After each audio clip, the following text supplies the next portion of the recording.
Buenos días, hermanos. Vamos a tener un poquito de acompañamiento de golpes por ahí porque un vecino está arreglando su casa, así que si sienten ruidos raros, no se preocupen. Vamos a reflexionar sobre el Evangelio de San Lucas en este día de San Vicente de Paul y en el capítulo 9 del 46 al 50. En aquel tiempo se suscitó una discusión entre los discípulos sobre quién de ellos sería el mayor. Conociendo Jesús lo que pensaban en su corazón, tomó un niño, le puso a su lado y le dijo: El que reciba a este niño en mi nombre, a mí me recibe, y el que me reciba a mí, recibe a aquel que me ha enviado, pues el más pequeño de entre vosotros, ese es el mayor. Tomando Juan la palabra, dijo: Maestro, hemos visto a uno que expulsaba demonios en tu nombre, y tratamos de impedírselo, porque no viene con nosotros. Pero Jesús les dijo: No se lo impidáis, pues el que no está contra vosotros, está por vosotros. Palabra del Señor. Muchas veces yo me he preguntado por qué en la liturgia se repiten de vez en cuando las palabras y no a mucha distancia, expresadas de una manera distinta, pero es la misma idea. Y después de reflexionar, en realidad me he dado cuenta que el Señor, cuando a mí me repite algo, es porque necesita que yo preste más atención sobre algún punto que estoy olvidando. Y en este caso, estas dos palabras que se están repitiendo, yo creo que es como una advertencia del Señor y que de alguna manera nos da unas pautas como para vivir en esta semana que comienza. Por un lado, podemos ver que en la iglesia, no vamos a hablar de otras partes, solo de la iglesia, mucha gente que está en la iglesia por el hecho de que trabaja, que da catequesis, que ayuda en la parroquia, que participa en la misa como moderador o no sé cómo lo llamen en sus países, pero muchos se creen mucho y porque están en la iglesia piensan que ya son más que otros. Pasa también, por ejemplo, con los grupos. Siempre están murmurando unos contra otros. Hay muy poca unidad y por lo general hay bastante soberbia. Y acá el Señor está diciendo: ¿quién es el mayor? Es algo para reflexionar, ¿no? Porque dice: el que reciba a este niño en mi nombre, a mí me recibe. Y un niño jamás se está comparando con otro. Además, un niño siempre está preocupado de lo que pueda decir el papá. Lo comentaba yo otro día. Entonces, cuando el Señor está diciendo: el que reciba a un niño como este me recibe a mí, significa que si tú te pones en una actitud de buscar a Dios y de no mirarte tanto y no creerte mucho, sino que ponerte a buscar al Señor para apoyarte en Él, te vas a encontrar con el mismo Dios. Te vas a estar apoyando en el mismísimo Dios. Y el más pequeño entre vosotros, ese es mayor. ¿Por qué es mayor? Porque ha logrado, al hacerse pequeño, que Dios actúe más intensamente en él.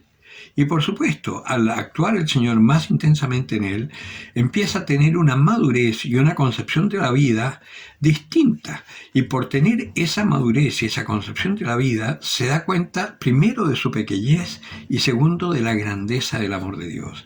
Y por supuesto, contemplando la grandeza del amor de Dios, uno se siente como una hormiguita. Y no es por falsa modestia, pero te sientes así y eres feliz siendo así. Entonces, esta primera cosa que nos dice el Señor hoy en el Evangelio es para tenerla en cuenta. Y mirémonos un poquito a nosotros mismos. ¿Cómo estamos? ¿Somos realmente pequeños o todavía tenemos aires de grandeza? Y la segunda parte también es interesante porque precisamente por el hecho de ir con Jesús podemos pensar que los demás no valen nada o son inferiores. Y resulta que podemos ver que hay muchas iglesias cristianas que están separadas de la iglesia madre, pero que conservan su fidelidad al Dios trinitario, al Padre, al Hijo y al Espíritu Santo. Por lo tanto, son cristianos. No así, por ejemplo, a mí me molesta mucho una publicidad de los mormones que se mete en YouTube cualquier cosa religiosa. Está primero la publicidad de los mormones y que te invita a visitar la página y te hablan de Jesucristo, que es la persona más importante y todo. Eso es para engañar bobos, porque ellos no creen en Jesucristo Dios. No. Y además dicen, hay muchas cosas que no conocemos de él. Cuánto medía, falso, sabemos cuánto medía. Su voz, pero es que ellos tampoco saben el tono de la voz del Señor.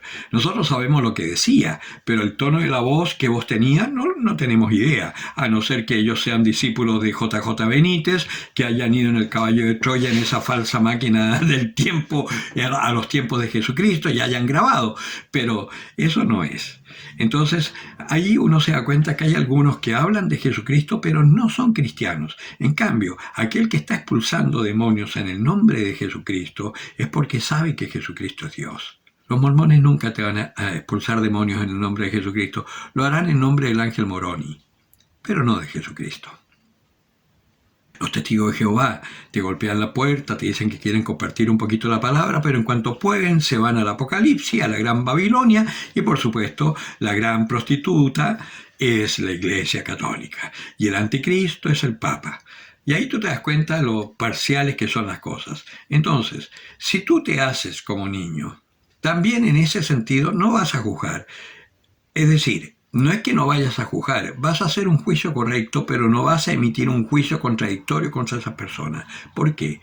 Porque al ser como niño y teniendo la conciencia de Dios, te vas a dar cuenta que esos son unos pobres que están engañados. Además, muchos de esos fueron bautizados en la Iglesia Católica. ¿Pero es por malicia?